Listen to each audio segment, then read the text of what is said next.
So yung mga buknoy, meron tayo gagawin dito na barako na wala daw kuryente na bigla na namatay. Ayan o. So trinay ni boss, pandarin uli, ayun ang mandar. Kasi habang tumatakbo siya, namatay lang yung kanyang makina. So check natin, sobrang init pa nga mga kabuknoy. Yun nga, alamin natin mga kabuknoy kung ano problema na Kawasaki. Bakit na bigla na namatay na ayun ang mandar. Tsaka alawa sabi ni ang mayari, wala daw kuryente. So check natin mga kabuknoy yung problema na barako. Dito bigla namatay lang? Oo. Ayaw na mandar. Check natin guys yung kanyang ignition coil kung mayroon malabas na kuryente.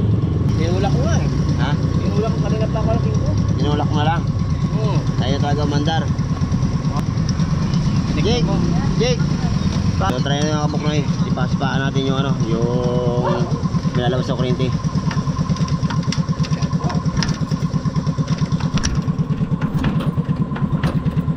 Yun guys, wala nga lumalabas sa kuryente. So, double check mo ngayon sa siyan.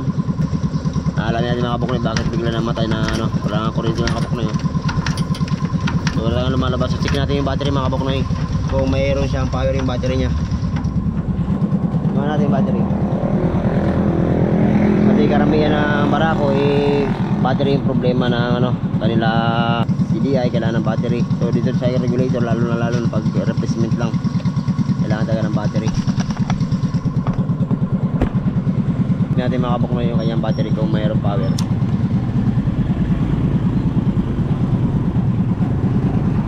So makikita mga kabuknoy, wala kang power yung kanyang battery. So ang gagawin natin, lagyan natin ng na charging yung battery. So check natin kung may lalabas na power. Lalagyan muna natin ng charging. Check natin kasi yung regulator nito mga kabuknoy, i-acid na rin yung ginamit nila. So kailangan ng supply ng battery yung kanyang CDI. So try natin mga kabuknoy, lagyan natin ng ng charging. So try natin kasi paano kung magkakaroon siya ng power.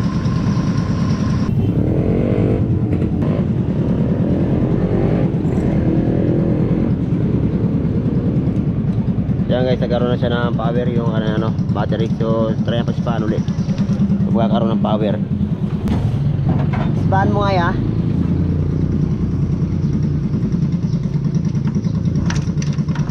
Susi.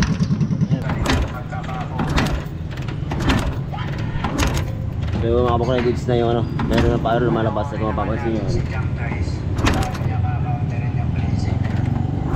So try natin na rin mga kabuknoy.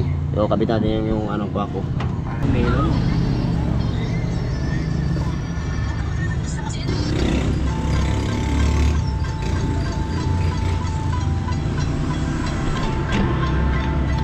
Okay, andar.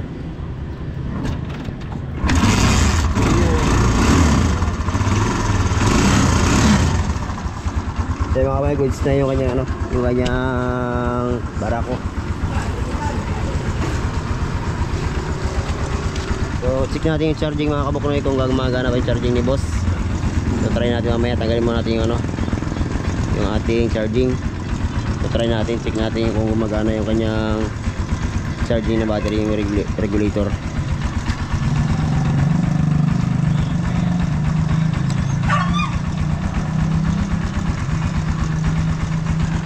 Wala ayaw gumana yung charging mo boss.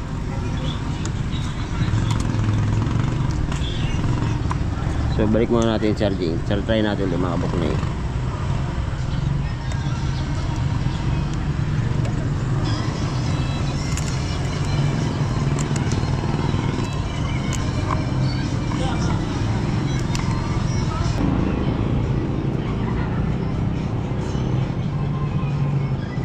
So ito yung papuntang battery mga kabuknoy. So pandarin mo nga ya. Try natin kung may kung goods yung charging mo.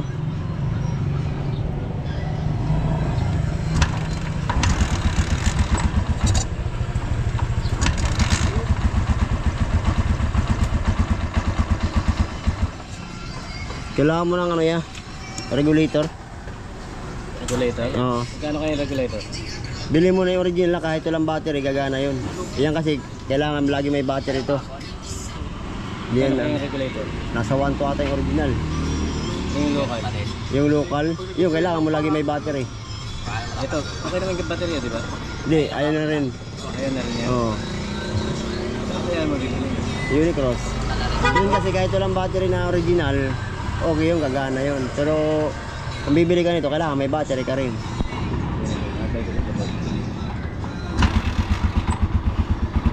Tatanggalin ko yung ano, battery.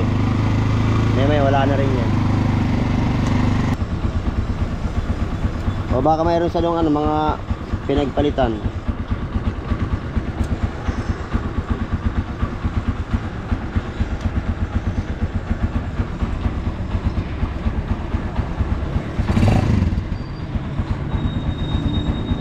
Ayan. Regulator. Galing na lang sa ng ano eh, galing na lang ng ano to eh, battery na unang karga eh. Pag local, kailangan may baterya siya. Oh, kailangan battery lagi yun. Kaya guys, papalitan natin ng ano, regulator ng ano, barako. Ano ko rito?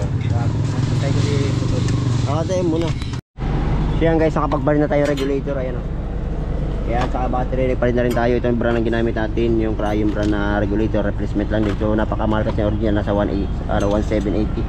So start mga dags. So ito muna yung battery na ginamit natin. Ayan. So yun, para gumana, umulat na. Okay, pandarin mo dags. Grabe talaga itong driver ko.